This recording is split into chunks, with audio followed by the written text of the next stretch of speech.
Hello, good evening मेरे प्यारे दोस्तों। मैं आपका दोस्त और होस्ट मुनव्वर और स्वागत करता हूं मेरे चैनल स्टॉक स्मार्ट गाइड पर। तो दोस्तों, आज की वीडियो में हम पूरी तरह से जानेंगे एक बहुत ही खास और इम्पोर्टेंट शेयर के बारे में जो व्हीकल की दुनिया का किंग है। ये कंपनी क्या करती है, शेयर का आज का प्राइस, रेवेन्यू, प्रॉफिट, व्हीकल की दुनिया में अपना एक अलग मुकाम और गुडविल रखता है, जिसका ratio, dividends, promoter holdings, safety factors और एक रियलिस्टिक प्राइस रेंज और टारगेट भी समझेंगे। तो मेरे साथ वीडियो का एंड तक बने रहिए। बहुत यूजफुल फिगर्स और बहुत ही इम्पोर्टेंट डिटेल्स बताने वाला हूँ। और इस शेयर का नाम है Ashok Leyland limited. Ashok Leyland एक Indian multinational commercial vehicle manufacturer है। Truck, buses, defence vehicles, engines और व्हीकल फाइनेंसिंग तक का काम करता है। इसका हेडक्वार्टर्स चेन्नई में है और कंपनी की ग्लोबल प्रेजेंस के साथ multiple manufacturing plants, assembly facilities और 1000 प्लस सर्विसेज टच पॉइंट्स हैं। और अब हम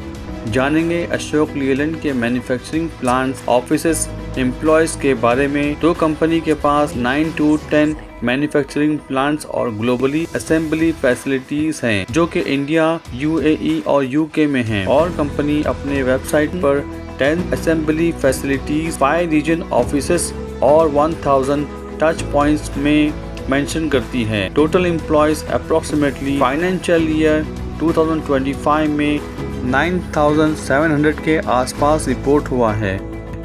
आज के शेयर प्राइस मार्केट स्नैपशॉट जानते हैं। आज के मार्केट यानी 15 सितंबर 2025 के हिसाब से अशोक लेलैंड शेयर क्लोज हुआ है 133.90 पैसे पर। मार्केट कैप करीब 78,750 करोड़ के आसपास है। 52 वीक हाई ₹138.20 पैसे रहा और 52 वीक्स लो 95.90 पैसे पर रहा। अब आपको बताते हैं रेवेन्यू, प्रॉफिट और रिसेंट फाइनेंशियल के बारे में। फाइनेंशियल 2024 और 2025 में कंपनी ने रिकॉर्ड रेवेन्यू रिपोर्ट किया है। कंसोलिडेटेड रेवेन्यू 38,700 करोड़ और पीएटी कंसोलिडेटेड 3,303 करोड़ रिपोर्ट हुआ है। कंपनी ने क्वार्टर और एनुअल में स्ट्रॉन्ग मार्जिन इंप्रूवमेंट और नेट कैश पोजीशन अचीव की है। Net cash 4,242 crore, net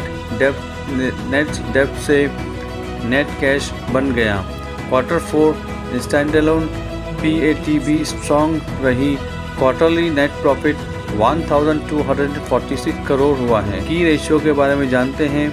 EPS TTM 5.4 to 5.5 पर शेयर 2025 में रिपोर्ट किया गया है। PE रेशियो 24-25 तक है। ROE 31%, ROCE 36% है। PB बुक वैल्यू पर शेयर 26.9 अप्रोक्सीमेटली है। डिविडेंड यील्ड फाइनेंशियल ईयर 2025 पे आउट 3 to 4.7% है। ये कंपनी पर डिपेंड है कि पूरे साल का ग्रोथ और प्रॉफिट देखकर कंपनी ने टोटल डिविडेंड डिक्लेयर किया है 6.25 पैसा पर शेयर फाइनेंशियल ईयर 2025 में। डिविडेंड और शेयर होल्डर्स रिटर्न्स की बात करते हैं तो फाइनेंशियल ईयर 2025 में कंपनी ने टोटल डिविडेंड 6.25 पैसे पर शेयर डिक्लेयर किया है। कंपनी ने इस पीरियड में बोनस शेयर इशू किया है, जैसे 1+1 भी अप्रूव किया है। ये शेयर होल्डर फ्रेंडली मूव है, पर ध्यान रहे यील्ड प्राइस पर डिपेंडेंट होता है। प्रमोटर्स होल्डिंग और प्लेज और बैलेंस शीट सेफ्टी की बात करें तो प्रमोटर्स हिंदुजा ग्रुप का होल्डिंग 51.5% के आसपास रिकॉर्ड हुआ है। नोटेबली प्रमोटर्स प्लेज इक्विवेलेंस कुछ पोर्शन पर रहा। फाइनेंशियल ईयर 25 में प्लेज मेंशन हुआ है। रिस्क फैक्टर समझना जरूरी है। On the balance sheet side company financial year 2025 में नेट कैश पोजीशन में आई है, जो डेब्ट रिस्क को काफी कम करता है। ये दोनों चीजें promoters, pledge plus net cash दोनों ही इन्वेस्टर के लिए दोनों तरह के सिग्नल्स हैं। एक तरफ स्ट्रॉन्ग कैश, दूसरी तरफ प्रमोटर प्लेज का कॉशन। कंपटीटर और मार्केट पोजीशन के बारे में आपको बताते हैं तो competitors Tata motors, Mahindra and Mahindra commercial vehicles, Eicher motors, HMB buses और VE commercial vehicles, Bharat Benz etcetera.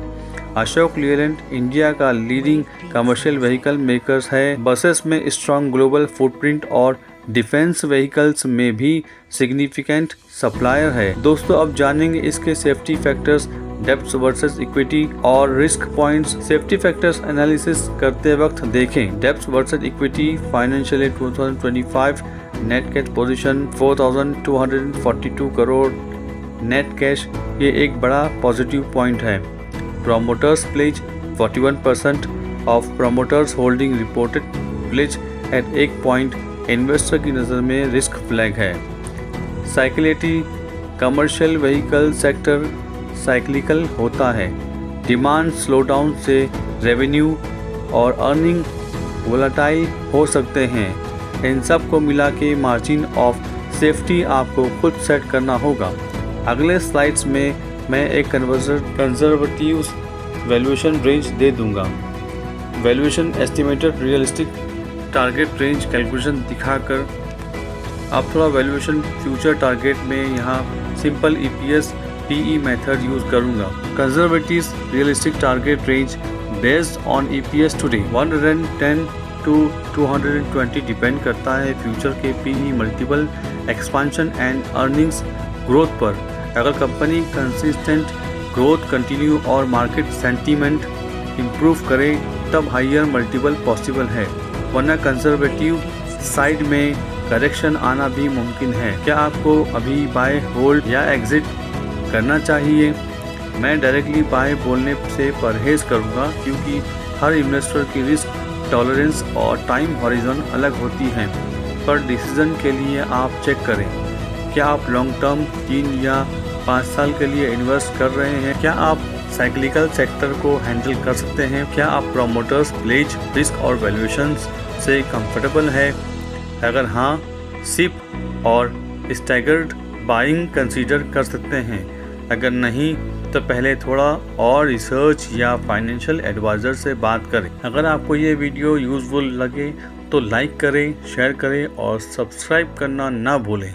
Comments में लिखिए और आपको कौन कौन से शेयर के बारे में जानना है मुझे ज़रूर कमेंट करके बताएं, ताकि मैं आपको उस शेयर के बारे में पूरी जानकारी दे सकूं। मुझे बहुत खुशी होगी। तो आइए दोस्तों, अब मुझे इजाज़त दीजिए। तब तक के लिए आपका दोस्त मुनव्वर फिर आपसे मिलेगा एक बेहतरीन और बहुत ही मजबूत शेयर के साथ। तो तब तक के लिए बाय बाय और सी यू दोस्तों।